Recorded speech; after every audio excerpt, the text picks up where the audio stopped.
Om Shanti. Good morning. आज प्यारे बाबा की 27 फरवरी 2023 के अनमोल महावाक्य सुनते हैं।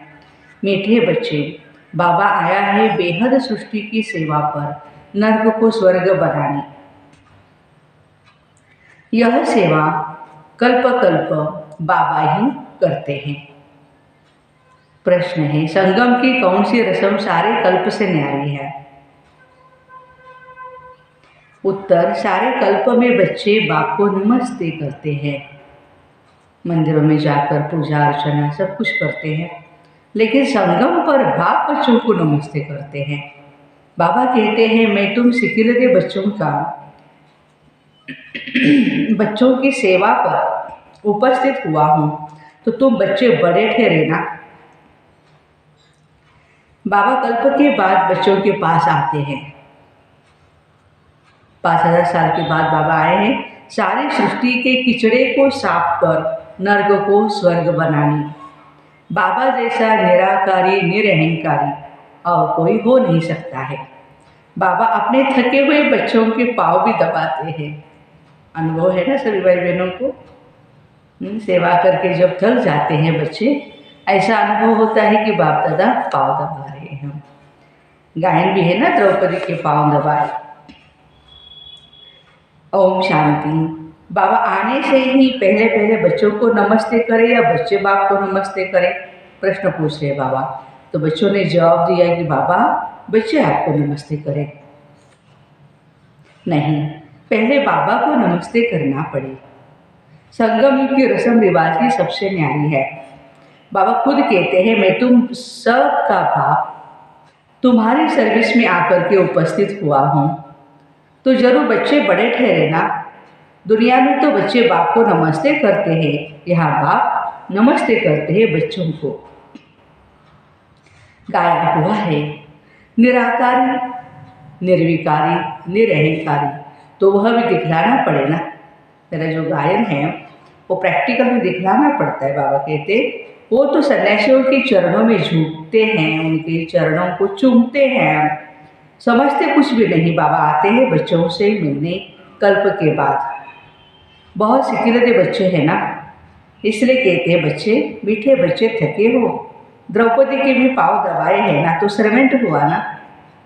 बाबा पैसा सर्वेंट कहते हैं तो कैसे होता है ना, बच्चों को भी दिल में लगता है कि नहीं बाबा, बाबा आप बाबा है हमारे। लेकिन बाबा कितने निरहंकारी है, नम्रता से कहते हैं कि मैं आपका सर्वेंट हूँ।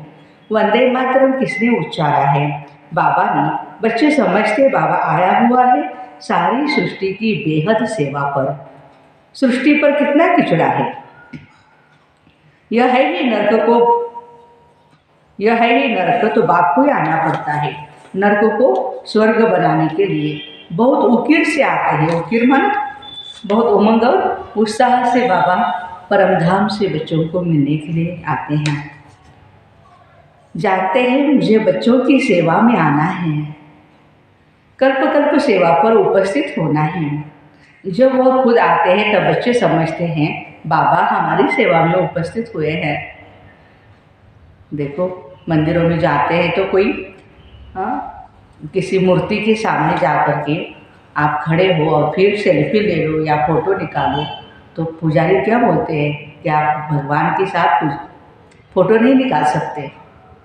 और यहाँ देखो स्वयं भगवान हम बच्चों की सेवा करने के लिए आए हैं। कितने ना हम सौभाग्यशाली आत्माएं हैं, भगवान हमारी सेवा करते। यहाँ बैठे सभी की सेवा हो जाती है, ऐसे नहीं सबके पास जाता होगा। सर्वव्यापी का अर्थ भी नहीं जानते। सारी सृष्टि का कल्याणकारी दाता एक है ना, उनकी भेंट में मनुष्य कोई सेवा कर न सके, उनकी है ही बेहद की सेवा। गीत है, जाग सजनिया जाग, नवयुग आया कि आया। ओम शांति। देखो कितना अच्छा गीत है ये। नवयुग और पुराना युग, युगों पर भी समझाना चाहिए। युग भारतवासियों के लिए ही है। भारतवासियों से वह सुनते हैं कि सतयुग त्रेता हो करके गए, क्योंकि वह तो आते हैं द्वापर से, बाकी धर्म वाले। तो औरों से सुनते हैं भारत प्राचीन खंड था, उसमें देवी देवताएं राज्य करते थे, आगे सनातन देवी देवता धर्म था। अभी नहीं है, गाया जाता ब्रह्मा द्वारा स्थापना, विष्णु द्वारा पालना कराते, करते नहीं हैं, कराते हैं। यह है उनकी महिमा। वास्तव में उनको पहले रचनी है सूक्ष्मवतन की, क्योंकि क्रिएटर है बाबा। गीता के लिए तो सब कहते सर्वशास्त्र शिरोमणि श्रीमद् भगवत गीता, परंतु भगवान का नाम नहीं जानते हैं। कौन सा भगवान? व्यास आदि शास्त्र बनाने वालों ने श्री कृष्ण का नाम डाल दिया है। गीता तो देवी देवता धर्म की माय बाप है ना, बाकी सब बाद में आए हैं। तो यह हुई प्राचीन भगवत गीता। अच्छा, भगवान ने गीता कब सुनाई? जरूर सभी धर्म होने चाहिए उस समय। सभी धर्मों के लिए वास्तव में है ही एक गीता मुख्य। सभी धर्मों के लिए वास्तव में गीता ही मुख्य है। सब धर्म वालों को मानना चाहिए, परंतु मानते कहाँ हैं? मुसलमान, क्रिश्चियन आदि तो बड़े कट्टर है। वो अपने धर्मशास्त्र को मानते हैं। जब मालूम है कि गीता प्राचीन है तब मंगाते हैं, परंतु ये नहीं जानते कि भगवान ने गीता कब सुनाई। चिन्मयानंद भी कहते हैं 3500 वर्ष बिफोर क्राइस्ट गीता के भगवान ने गीता सुनाई। अब 3500 वर्ष पहले तो यह धर्म थे ही नहीं, फिर सभी धर्मों का शास्त्र कैसे हो सकता है? इस समय तो सभी धर्म हैं। इस कलयुग में बाबा कहते संगम युग पर सब धर्म हैं। सभी धर्मों की गीता द्वारा सदगति करने बाबा आए हैं। गीता बाप की उच्चारी हुई है। बाकी के धर्मशास्त्र जो है, हाँ, वो धर्म संस्थापकों ने उच्चारे हुए हैं, उनका ही कलेक्शन किया हुआ है। ये तो डायरेक्ट परमात्मा ने उच्चारी है। उसमें बाबा के बदले बच्चे का नाम डाल मुश्किलात कर दी श्री कृष्ण जी का, है ना। इससे सिद्ध नहीं होता है कि शिवरात्रि कब मनाएं। शिव जयंती और कृष्ण जयंती लगभग हो जाती है। शिव जयंती समाप्त होती है और कृष्ण का जन्म हो जाता है। कभी भी श्री कृष्ण ज्ञान यज्ञ नहीं कहा जाता है।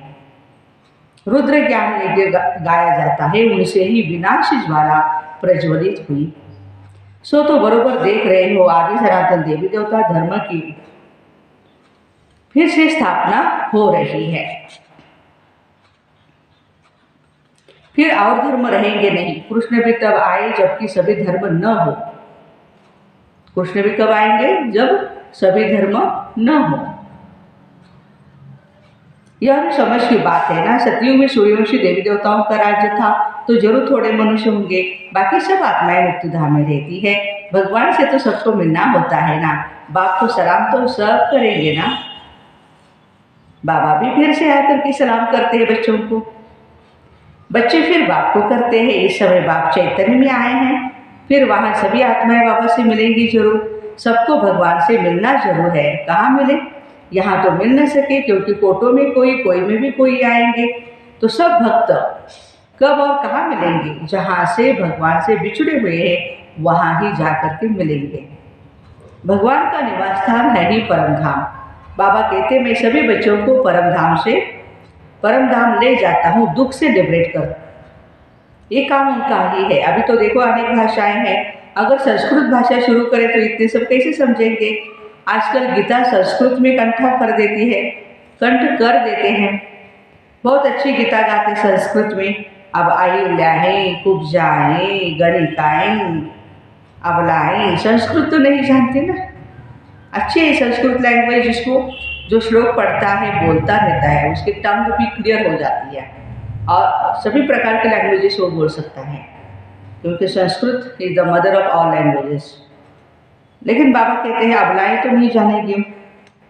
हिंदी भाषा कॉमन है, हिंदी का प्रचार जास्ती है और हमारी राष्ट्रभाषा भी हिंदी है। भगवान भी हिंदी में सुना रहे हैं। वह तो गीता के अध्याय बतलाते हैं। इनके अध्याय कैसे बना सकेंगे? यह तो शुरू से लेकर मुरली चलती रहती है। बाबा को आना ही है पतित सृष्टि को पावन बनाने। हेवनली गॉड फादर तो जरूर स्वर्ग ही क्रिएट करेगा ना, नर्क थोड़े ही रचेगा। नर्क की स्थापना रावण करते हैं, स्वर्ग की स्थापना बाप करते हैं। उनका नाम राइट शिव है। शिव अर्थात बिंदी, आत्मा ही बिंदी है ना। स्टार क्या है? कितना छोटा है। ऐसे थोड़ी आत्माएं ऊपर जाएंगी तो बड़ी हो जाएंगी। ये तो भ्रुकुटी के बीच में निशानी दिखाते हैं। आप कहते हैं भ्रुकुटी के बीच चमकता है अजब सितारा, तो जरूर भ्रुकुटी भी इतनी छोटी आत्मा रह सकेगी। तो जैसे आत्मा है वैसे ही परमात्मा है। परंतु वंडर यह है जो हर एक इतनी छोटी आत्मा में सभी जन्मों का पाठ भरा हुआ है। इतनी छोटी सी आत्मा जो कभी घिसता नहीं, फॉर एवर चलता रहता है। कितनी गुह्य बातें हैं। आगे कब ये बातें सुनाई थी क्या? आगे तो कहते थे लिंग रूप है या अंगुष्ठाकार है। पहले भी अगर ये बात सुनाते तो तुम समझ नहीं सकते, मोटी बुद्धि। तो बाबा कहते हैं अभी सूक्ष्म बुद्धि बन गई है तो आप सूक्ष्मता की ओर जा सकते हो। अभी बुद्धि में बैठता है। स्टार तो सब कहेंगे, साक्षात्कार भी स्टार का ही होता है। तुमको साक्षात्कार किस चीज का चाहिए? नई दुनिया का। नई दुनिया स्वर्ग रचते हैं बाप, वही सबको भेज देंगे। खुद एक ही बार आते हैं। अब मनुष्य मांगते हैं शांति, क्योंकि सभी शांति में ही जाने वाले हैं। कहते हैं सुख कागविष्ठा के समान है। सन्यासी कहते हैं ना, गीता में तो है ही राजयोग, जिससे राजाओं का राजा बनते, जो कहते हैं सुख कागविष्ठा के समान है। तो उनको राजा ही कैसे मिले? ये प्रवृत्ति मार्ग की बात है। सन्यासी तो गीता को भी उठा नहीं सके। बाबा कहते हैं सन्यास भी दो प्रकार का है। ये तो सन्यासियों में भी बहुत प्रकार के हैं। या तो एक ही प्रकार का सन्यास है, तुम बच्चे पुरानी दुनिया का सन्यास करते हो, गृहस्थ व्यवहार में रहते, कमल फूल समान रहना है धारणा। कैसे रहते हैं सो इन्हों से पूछो, बहुत है जो ऐसे रहते हैं। सन्यासियों का तो यह काम नहीं है, नहीं तो खुद क्यों घर बार छोड़ते। Charity begins at home. पहले पहले तो स्त्री को सिखलाए ना। शिव बाबा भी कहते पहले पहले मैं अपनी स्त्री साकार ब्रह्मा को समझाता हूँ ना। ब्रह्मा बाबा शिव बाबा की बन्नी है, तो उनको ज्ञान सुनाते हैं पहले। Charity begins at home. Shiv Baba का यह चैतन्य होम है। वाह। पहले पहले यह स्त्री सीखती है, फिर इनसे एडॉप्टेड चिल्ड्रन, हम बच्चे नंबरवार सीखते हैं। ये बड़ी गुह्य बातें हैं। सभी शास्त्रों में मुख्य है ही गीता, परंतु गीता शास्त्र कोई प्रेरणा नहीं करते हैं। वो तो यहाँ आते हैं, यादगार भी है। शिव के अनेक मंदिर है। खुद कहते मैं साधारण ब्रह्मातन में आता हूँ। ये अपने जन्मों को नहीं जानते, एक की बात तो हो नहीं सकती। सभी ब्रह्माओं को वंशावली बैठे हैं, सिर्फ इस एक को ही बाप समझाए, परंतु नहीं। ब्रह्मा बाबा को ही नहीं समझाते, हम बच्चों को भी समझाते। ब्रह्मा मुख द्वारा तो ब्राह्मण रचे गए, सो तो ब्राह्मणों को ही समझाते। यज्ञ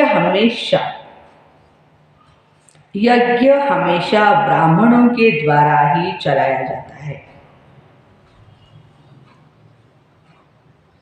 तो ऐसा मत, ऐसे भाई बहने कभी कभी कहते हम ना करें कुछ सेवा, क्या होगा इससे?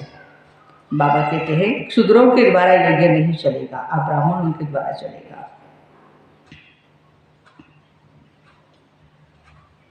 उस गीता सुनाने वालों के पास ब्राह्मण है नहीं, इसलिए वह यज्ञ भी नहीं ठहरा। यह तो बड़ा भारी यज्ञ है, बेहद के बाप का बेहद का यज्ञ है। कब से डेगियाँ चढ़ती आई है, अभी तक भंडारा चलता ही रहता है। समाप्त कब होगा? जब सारी राजधानी स्थापन हो जाएगी। बाबा कहते हैं तुमको वापस ले जाएंगे, फिर नंबरवार पार्ट बजाने के लिए भेज देंगे। ऐसे तो और कोई कह न सके कि हम तुम्हारा पंडा हूँ, तुमको ले जाऊंगा। जो भी पतित मनुष्य है सबको पावन बना करके ले जाते हैं। फिर अपने अपने धर्म स्थापन करते समय पावन आत्माएं आना शुरू करती है। अनेक धर्म अभी है, बाकी एक धर्म नहीं है।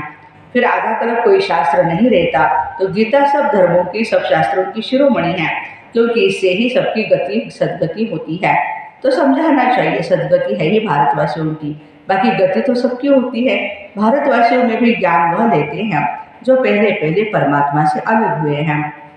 वही पहले ज्ञान देंगे, वही फिर पहले पहले जाना भी शुरू करेंगे।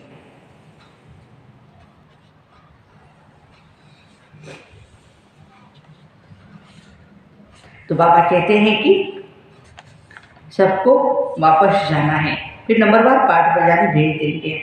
जो भी पतित मनुष्य है सबको पावन बना करके ले जाता है, ऐसे नहीं ले जाएंगे, पावन बनाकर। हमारे घर पावन है ना, परमात्मा भी पावन है। फिर अपने अपने धर्म स्थापन करने समय पावन आत्माएं आना शुरू करती है। अनेक धर्म अभी है, बाकी एक धर्म नहीं है। कौन सा धर्म? हमारा आदि सनातन देवी देवता धर्म।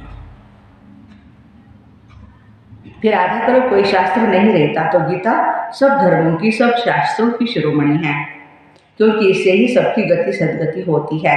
तो समझाना चाहिए सदगति है ही भारतवासियों की, बाकी गति तो सबकी होती है। हाँ, सदगति मानो पर हम तो सतयुग में आएंगे, हमारा पार्ट है सतयुग में भारतवासियों का, बाकी तो सब परम धाम में चले जाएंगे।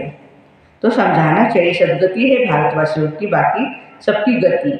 भारतवासियों में भी ज्ञान वह लेंगे जो पहले पहले परमात्मा से अलग हुए, वही फिर पहले पहले जाना भी शुरू करेंगे। नंबरवार फिर सबको आना है, सतो रजो तमो से तो सबको पार करना है। अभी कल्प की आयु पूरी हुई, सभी आत्माएं हाजिर है, बाबा भी आ गया है, हर एक को अपना अपना पार्ट भी बजाना है। नाटक में सभी एक्टर्स इकट्ठे तो नहीं आते, अपने अपने टाइम पर आते हैं। बाबा ने समझाया नंबरवार कैसे आते, वर्णों का राज भी समझाया। चोटी तो ब्राह्मणों की है, ब्राह्मण परंतु ब्राह्मणों को भी रचने वाला कौन, शूद्र तो नहीं रचेंगे। चोटी के ऊपर फिर ब्राह्मणों का बाप ब्रह्मा है, ब्रह्मा का बाप फिर है शिव बाबा। तो तुम हो शिव, शिव ब्रह्मा मुखो शावरी, तुम ब्राह्मण फिर सो देवता बनेंगे। वर्णों का हिसाब समझाना है। बच्चों को राय भी दी जाती है, यह तो जानते हैं सब एक जैसे होशियार नहीं है।